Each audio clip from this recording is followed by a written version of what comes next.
Hi hello friends, welcome to the channel flavour சமையல். நம்ம இந்த வீட்டில் என்ன பார்க்க போகிறோம் பார்த்தீங்கன்னா, இன்னைக்கு ரொம்பவே சூப்பரான ஒரு ரெசிபின்னே சொல்லலாம். ஃபஸ்ட் டைம் ட்ரை பண்ண டேஸ்ட் ரொம்பவே சூப்பராக இருந்துச்சு. நம்ம பரோட்டா சப்பாத்திக்கெலாம் வச்சு சாப்பிடும்போது டேஸ்ட் அட்டகாசமாக இருக்கும். சூடான சாதத்தில் போட்டு பிசைஞ்சு சாப்பிடவும் நல்லாயிருக்கும்.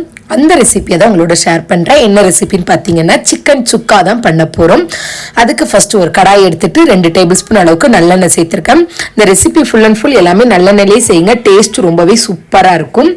ஆயில் நல்லா சூடானதுக்கப்புறம் நல்ல 2 பெரிய வெங்காயத்தை நல்லா ஸ்லைஸ் பண்ணி எடுத்து அதை சேர்த்துட்டேன். நம்ம வெங்காயத்தை நல்லா பிரியாணிக்கெல்லாம் எப்படி ஃப்ரை பண்ணி எடுப்போம் நல்ல முருகலாம், அதே மாதிரி நல்லா ஃப்ரை பண்ணி எடுத்துக்கோங்க. நம்ம நிறைய ஆயில் ஊற்றிட்டு டீப் ஃப்ரை பண்ணினாலும் பண்ணலாம். நான் இன்னைக்கு கொஞ்சமாக ஆயில் ஊற்றிட்டு அப்படியே லைட்டாக கிண்ணி விட்டு சேலை ஃப்ரை மாதிரி பண்ணி எடுத்துட்டேன். இப்போ பார்த்தீங்கன்னா ஆயில் நல்லா கிறிஸ்பியாக சூப்பராக ரெடி ஆயிருச்சு.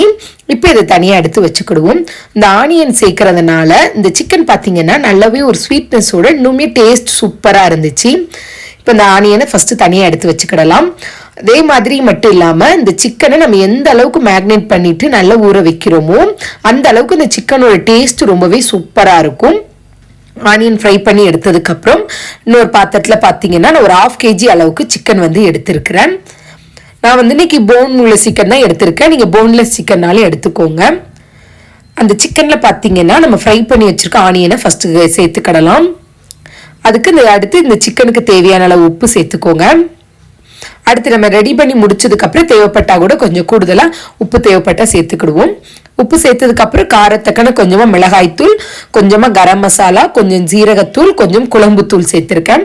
அதெல்லாம் உங்கள் அளவுக்கு தக்கன சேர்த்துக்கோங்க. இதெல்லாம் சேர்த்ததுக்கப்புறம் 2 டேபிள் ஸ்பூன் அளவுக்கு இஞ்சி பூண்டு பேஸ்ட்டும், அதுக்கப்புறம் 2 டேபிள் ஸ்பூன் அளவுக்கு தயிரும் சேர்த்துக்காச்சு. அப்புறம் ஒரு அரை எலுமிச்சம்பழத்தோட சாறு இதோட சேர்த்துட்டு நல்லா மிக்ஸ் பண்ணிக்கோங்க. இதில் 1 டீஸ்பூன் அளவுக்கு ஆயில், அப்புறம் கொஞ்சமாக கஸ்தூரி மேத்தியும் நான் சேர்த்துருக்கேன். கஸ்தூரி மேத்தி இல்லைன்னாலும் ஸ்கிப் பண்ணிக்கிடலாம்.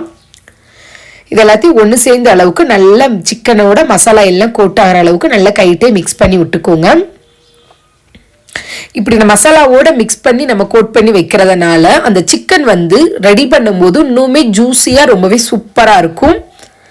இப்போ சிக்கன் நல்லா மிக்ஸ் பண்ணி எடுத்தாச்சு. இதை பார்த்தீங்கன்னா குறைஞ்சது ஒரு 1 மணி நேரமாவது ஊற வச்சு எடுத்துக்கிடணும். நல்ல மசாலா எல்லா பக்கமுமே சிக்கனில் அப்சர்வ் ஆகி கிடைச்சாதான் சிக்கனோட டேஸ்ட் ரொம்பவே சூப்பராக இருக்கும். நான் இப்போ பார்த்தீங்கன்னா ஒரு 1 hour போல் நல்லா மேக்னேட் பண்ணி எடுத்து வச்சுட்டேன். இப்போ இது எல்லாத்தையும் ஒன்று சேர்ந்து நல்லா கலந்து விட்டுக்கிடலாம். அடுத்து ஒரு கடாய் எடுத்துட்டு ஒரு 2 to 3 டேபிள் ஸ்பூன் அளவுக்கு நல்லெண்ணெய் எடுத்துக்கோங்க. இப்போ ஆயில் நல்லா சூடாயிருச்சு. நம்ம மேக்னேட் பண்ணி வச்சிருக்க சிக்கனை இதில் சேர்த்துக்கிடலாம். இதுலேயுமே பார்த்தீங்கன்னா நம்ம போன்லெஸ் சிக்கன் எடுத்தோம்னா இன்னுமே டேஸ்ட் சூப்பராக இருக்கும். குழந்தைங்களுக்கு கொடுக்கறதுக்கு அவங்களுக்குமே ஈஸியாக இருக்கும் சாப்பிட்றதுக்கு. இப்போ சிக்கனை சேர்த்துட்டு ஒரு 5 to 10 நிமிஷத்துக்கு பார்த்தீங்கன்னா நல்லா எண்ணெயிலே பரட்டி விட்டு எடுத்துக்கோங்க. பாதி அளவுக்கு நம்ம சிக்கன் பார்த்தீங்கன்னா எண்ணெயிலே பாதி அளவுக்கு வெந்துடும். அந்த அளவுக்கு நல்ல ஒரு 10 நிமிஷம் நல்லா வேக வச்சுக்கிடுவோம். அது வேகும் போதே பார்த்தீங்கன்னா சிக்கன்லேருந்து வர்ற தண்ணி எல்லாமே அப்சர்வ் ஆகி சூப்பராக நமக்கு நல்லா ட்ரையாக கிடைச்சிரும். இன்னைக்கு நம்ம சிக்கன் சுக்கா பார்த்தீங்கன்னா இல்லை செமி கிரேவி மாதிரி வச்சு தான் சாப்பிட போகிறோம். அதனால இதுக்கு தண்ணி பார்த்தீங்கன்னா ஒரு 1 கிளாஸ் அளவுக்கு மட்டும் சேர்த்துக்கோங்க. சேர்த்துட்டு இப்போ உப்பு தேவைப்பட்டா செக் பண்ணி பார்த்துட்டு நல்லா கலந்து விட்டு மூடி வச்சு இன்னும் ஒரு 10 நிமிஷம் லோ ஃப்ளேம்லேயே வேக வச்சு எடுத்தீங்கன்னா சூப்பரான சிக்கன் சுக்கா ரெடி ஆயிருச்சு.